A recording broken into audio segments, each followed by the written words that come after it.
Nós seguimos em frente e vamos falar do Dia Mundial da Doença Pulmonar Obstrutiva Crónica, que é assinalado amanhã, a par do Dia Mundial do Não Fumador. O tabagismo causa a morte de milhões de pessoas em todo o mundo por ser o principal fator de risco para a DPOC e para o cancro do pulmão. Vamos ver então agora alguns dados sobre o cancro do pulmão.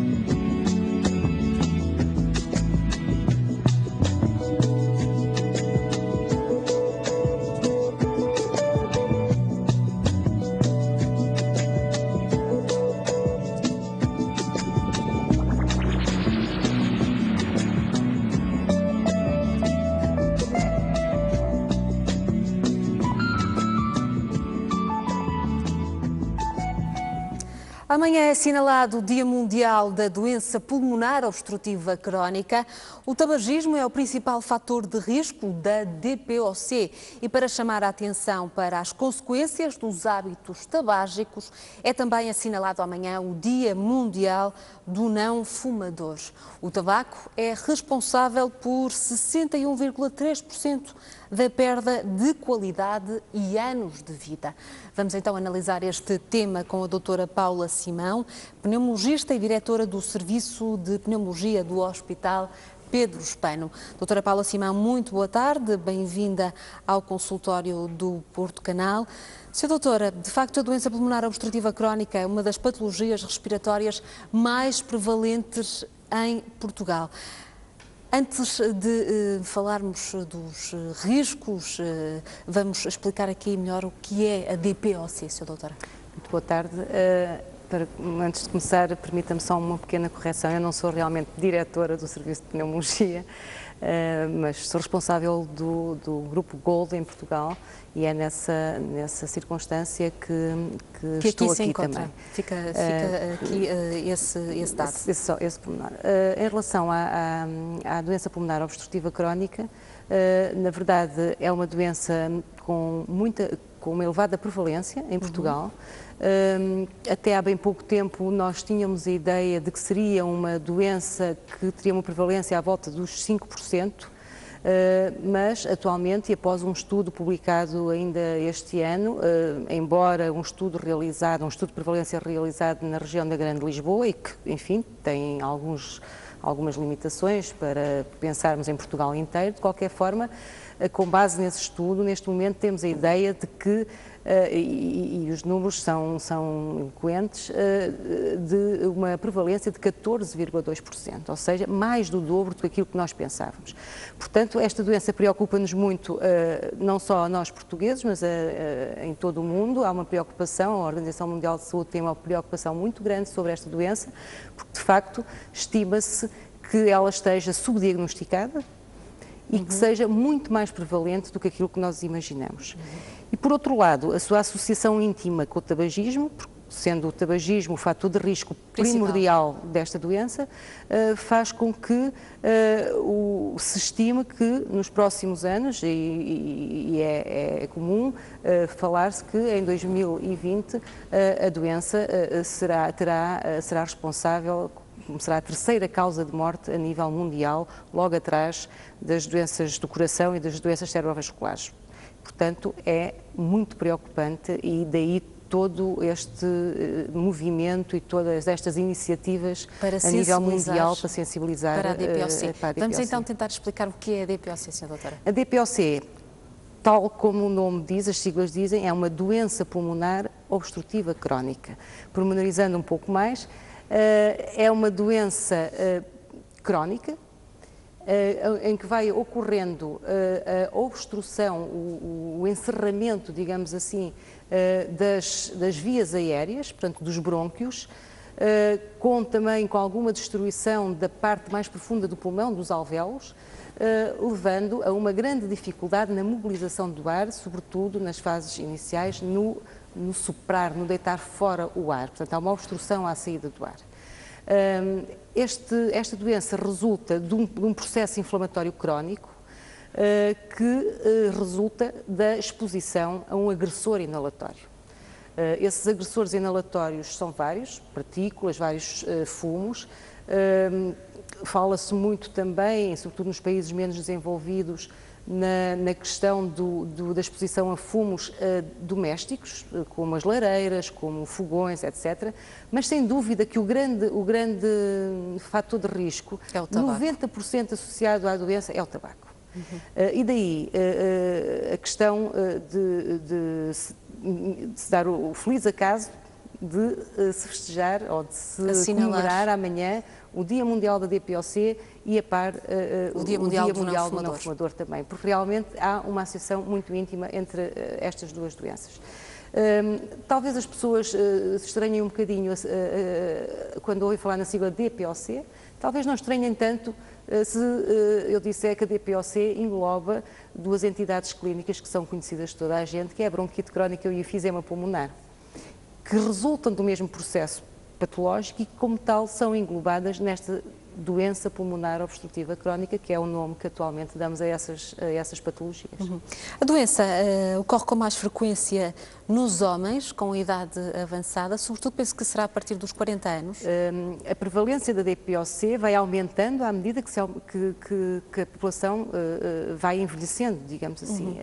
Há muito mais DPOC nas faixas etárias a partir dos 40 anos e habitualmente é a partir dessa idade que se faz o diagnóstico. E eu perguntava-lhe, é mais frequente nos homens, embora haja aqui uma tendência para inverter a situação, porque as mulheres são cada vez mais fumadoras. Exato. Entre nós e no mundo continuamos ainda a ter mais prevalência nos homens, mas isso deve-se ao facto de, até há alguns anos a esta parte, os homens serem de facto os que fumavam mais e as mulheres não fumavam tanto e, portanto, daí a prevalência a ser, e continua ainda neste momento a ser assim. De qualquer forma, há uma tendência com o aumento do tabagismo no sexo feminino e também com o facto das mulheres parecerem ser mais predispostas ao aparecimento da doença, quando expostas ao fator de risco.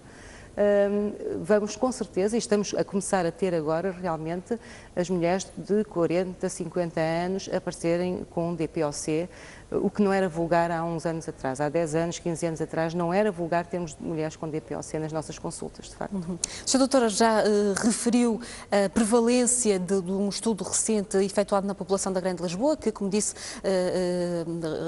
deu-nos aqui uma taxa de 14,2% na população, portanto, um número muito acima do que se estava à espera, o que nos leva a crer que esta doença está em crescimento e, em muitos casos, subdiagnosticada, como a Sra. Doutora já disse.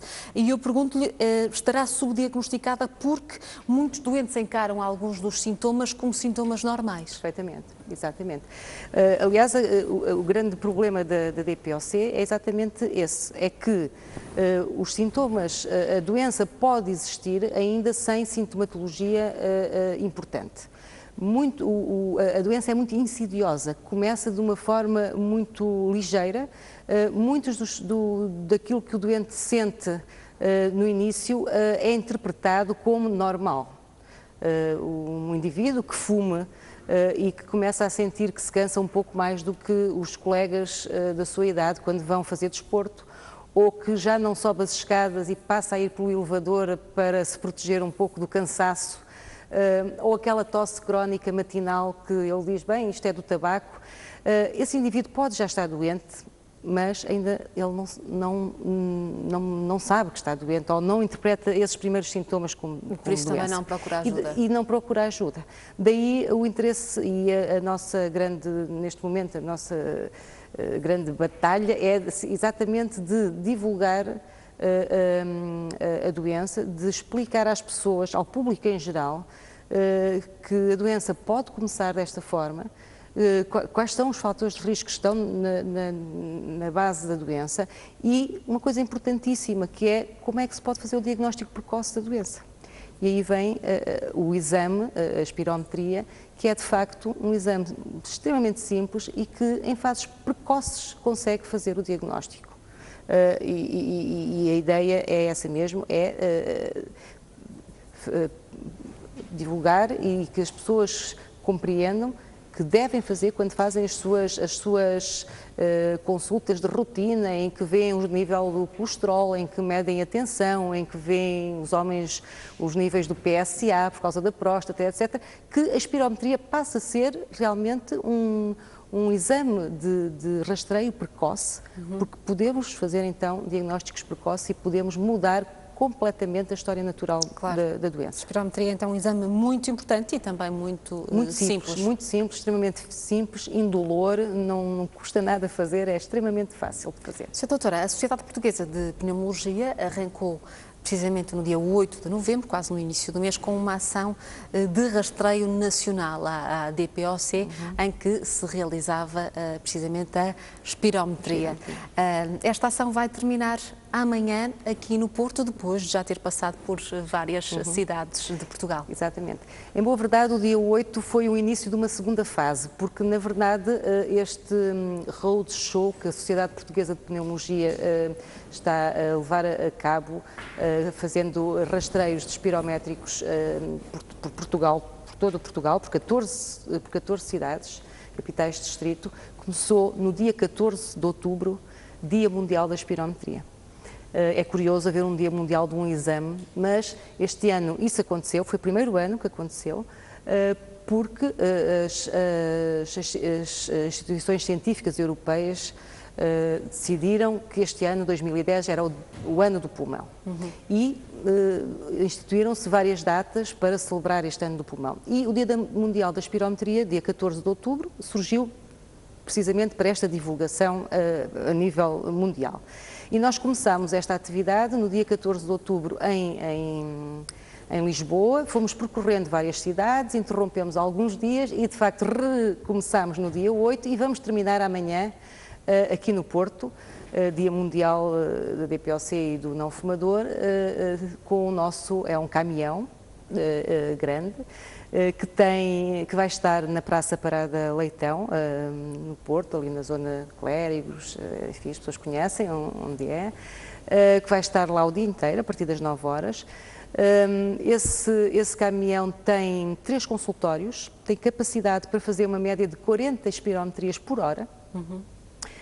Tem técnicos de saúde, portanto, técnicos de cardiopneumologia que estão a fazer os exames, tem médicos que estão a ajudar, a aconselhar, tem enfermeiros de reabilitação, tudo pessoas que estão a colaborar de forma perfeitamente voluntária e, portanto, vamos estar lá o dia inteiro para receber quem quiser passar por lá e para fazer, fica o convite. Se me permite, gostaria de acrescentar também que às 10 da manhã vamos ter uma cerimónia, enfim, um bocadinho mais formal, com a presença do Sr. Secretário de Estado Adjunto da Saúde, o Dr. Manuel Pizarro, que irá distinguir o Cristiano Ronaldo, o nosso jogador, como a figura do não fumador do ano. E esta distinção prende-se com o facto de o Cristiano Ronaldo ser a imagem da nossa campanha e acho que é justo dizê-lo de forma completamente gratuita. E, portanto, é com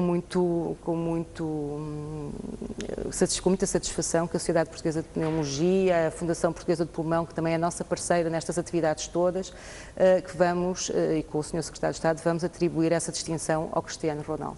Relembrar também que o rastreio é feito gratuitamente. E vamos mais uma vez também recordar quem deve fazer o rastreio. Qual é a população de risco, Sra. Doutora? Habitualmente nós dizemos acima dos 40 anos. É óbvio que em medicina não há números, se tiver 35 e for um grande fumador, deve fazê-lo também, mas habitualmente o que nós dizemos é acima dos 40 anos, que pessoas que sejam fumadoras ou que já tenham fumado, portanto, ex-fumadores ou fumadores, ou que estejam expostos a qualquer outro risco inalatório, também não podemos esquecer esse tipo de situação, ou que tenham alguns dos sintomas que habitualmente a doença, com os quais a doença se manifesta, como seja o tal cansaço, a tal falta de ar, a fazer as suas atividades diárias, como seja a tosse crónica, como seja a expectoração crónica e diária. Portanto, basicamente é esse grupo, digamos, da quarta década em diante, com carga tabágica atual ou passada e com sintomatologia ou não. Eu gostava ainda de salientar que, quando não tratada, a DPOC pode levar a quadros irreversíveis. Exatamente. Como é que se faz o tratamento da DPOC? Quadros irreversíveis e, se me permite, muito graves, muito penosos, quer para o doente, quer para a sua família, quer para a sociedade. Porque estes doentes, quando a DPOC evolui para os seus estadios graves e muito graves, evolui para situações em que os doentes estão completamente incapacitados, deixam de trabalhar, ficam dependentes da ajuda da sua família, ficam muitas vezes presos a oxigénios, a ventiladores, enfim, a vários tipos de suporte, de tratamento de suporte, extremamente complicados e onerosos para a sociedade também. Portanto, é preciso não esquecer também essas questões que são muito importantes e, portanto, vale a pena investir no tratamento precoce desta doença. Como é que se trata então a DPOC? A DPOC trata-se, nas suas formas mais precoces, pode ser tão simples como deixar de fumar. Pode ser o único tratamento. Numa fase muito inicial da doença, nós chamamos o estadio 1 ou ligeiro, deixar de fumar e vacinar-se contra a gripe pode ser o suficiente. Mas, obviamente, que esse tipo de doentes é muito difícil chegar a um consultório. Habitualmente, quando chegam ao consultório, já vêm com sintomatologia, já vêm com um estadio um bocadinho mais avançado e, nessa altura, há fármacos. São fármacos inalados, que vulgarmente as pessoas chamam bombas. Nós não gostamos muito do termo, mas são fármacos por via inalatória, que o medicamento entra por via inalatória.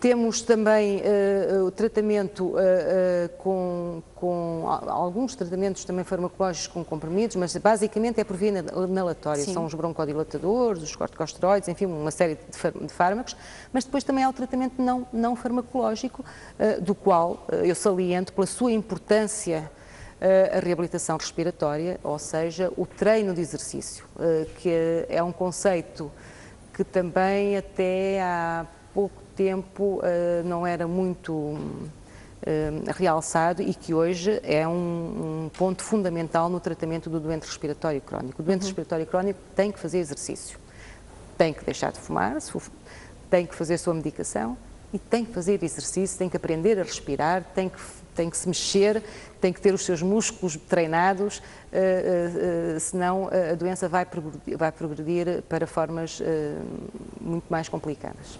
Doutora, e um doente que fuma muito, este fumar muito significa que quantidade de cigarros por dia? O fumar muito, o risco vai aumentando à medida que se vai fumando mais. O risco para as doenças causadas pelo tabaco e para as respiratórias da mesma forma. Nós consideramos um grande fumador quando temos uma carga tabágica acima de 20 unidades maço ano. A importância tem a ver com a quantidade de tabaco que nós fumamos ao longo da nossa vida. Quando se diz eu fumo pouco porque fumo 10 cigarros por dia, é pouco se eu fumar 2 anos, mas se eu já fumo há 40 anos 10 cigarros por dia é muito.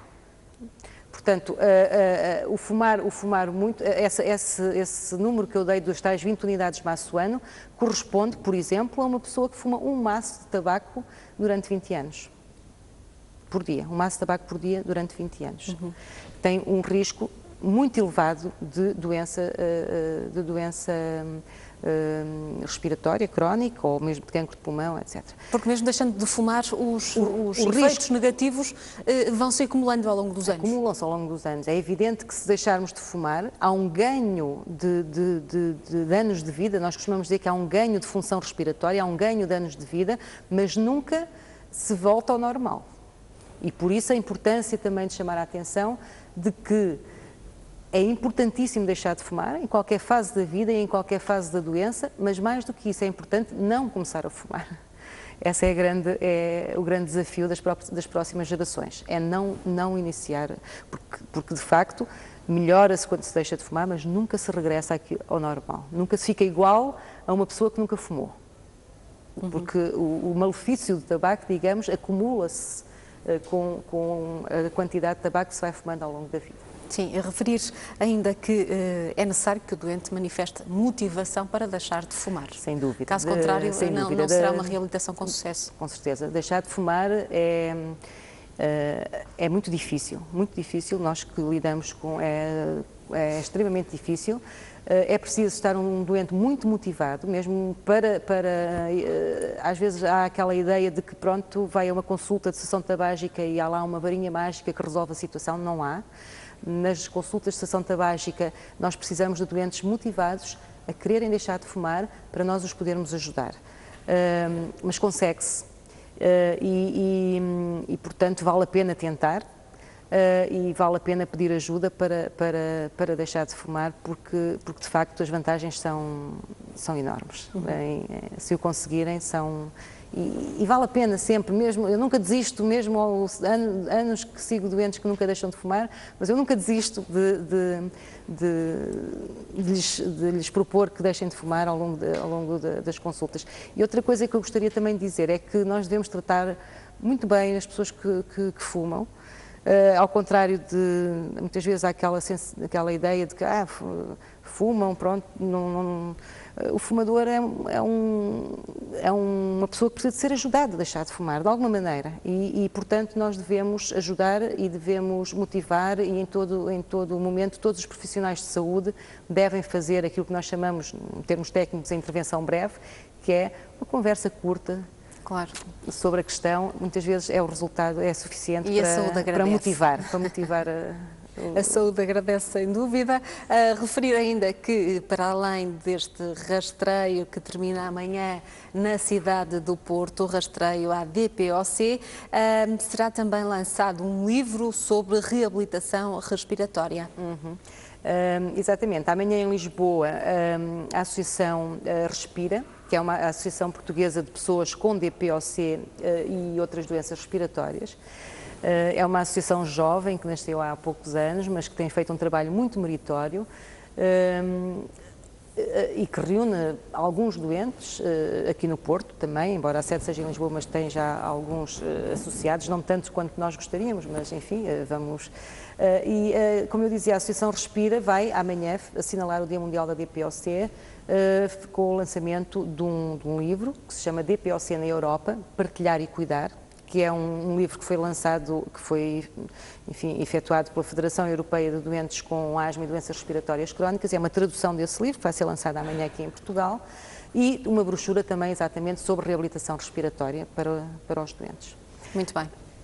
Fica então aqui a mensagem do Dia Mundial do Não Fumador, que é assinalado amanhã. Aliás, é o tabaco o principal responsável pela doença pulmonar obstrutiva crónica, cujo Dia Mundial é também assinalado amanhã para alertar para esta doença. Doutora Paula Simão, muito obrigada pela sua vinda até ao consultório. Foi um prazer tê-la aqui connosco.